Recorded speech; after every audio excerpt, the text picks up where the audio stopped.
Pederasty in Boys, Examining Assumptions via the Broad Perspective. Anthropological studies on pre-industrial societies with culturally institutionalized or widespread pederasty provide reports on how the younger males responded to sexual contacts with older males. See Table 3.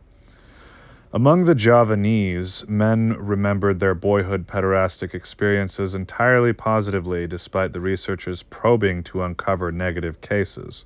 Williams, 2011. Zambian boys showed much initiative in these contacts, especially at older ages. Hurt, 1991-1997. Karaki men believed that they could not have developed properly without these relations as boys. Williams, 1936. Kaluli men looked back on the complex of grueling hunting, living in a sex-segregated men's lodge, ritual discipline, unity of purpose, vigorous manly ethos, and gross stimulating insemination by older males as the highlight of their lives. Schiefelin, 1982. East Bay boys discussed their sexual experiences with men freely and without shame in the presence of their parents and friends. Davenport, 1965. Gebusi boys, aged 11 to 14, initiated sexual relations with older males based on personal affection rather than obligation.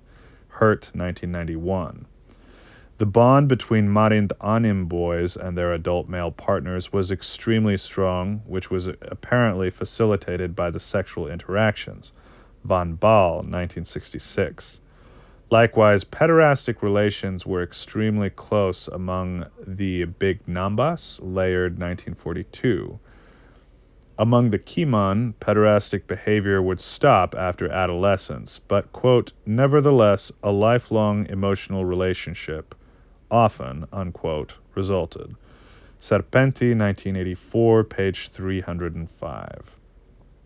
In various southern Mexican Indian tribes, adolescent boys were proud to have been chosen for pederastic relationships, seeing it as an honor to be their men's lovers. Ross, 1991.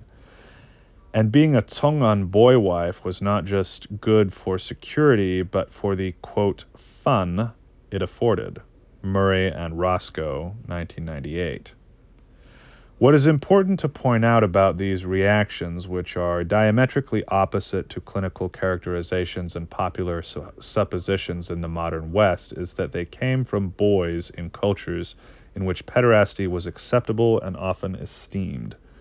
Even in Western society, as the Empirical review presented previously showed, pederastic relations have frequently been experienced positively by youths when these relations occurred under certain circumstances, e.g. within friendships, depending on the perception of willingness and receiving important non-sexual benefits.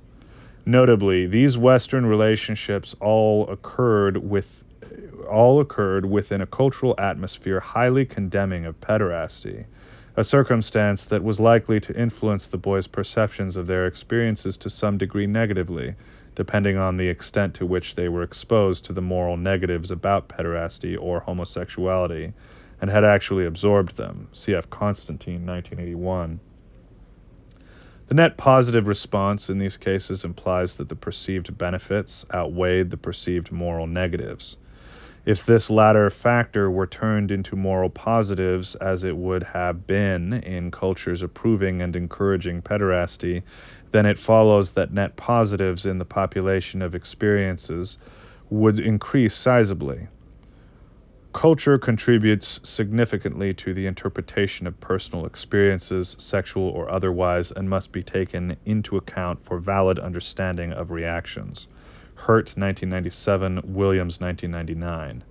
Western professional thinking, not to mention lay thinking, has been quite neglectful or oblivious in this regard, rarely taking into account cultural influence, locating negative reactions, instead entirely in the experience itself.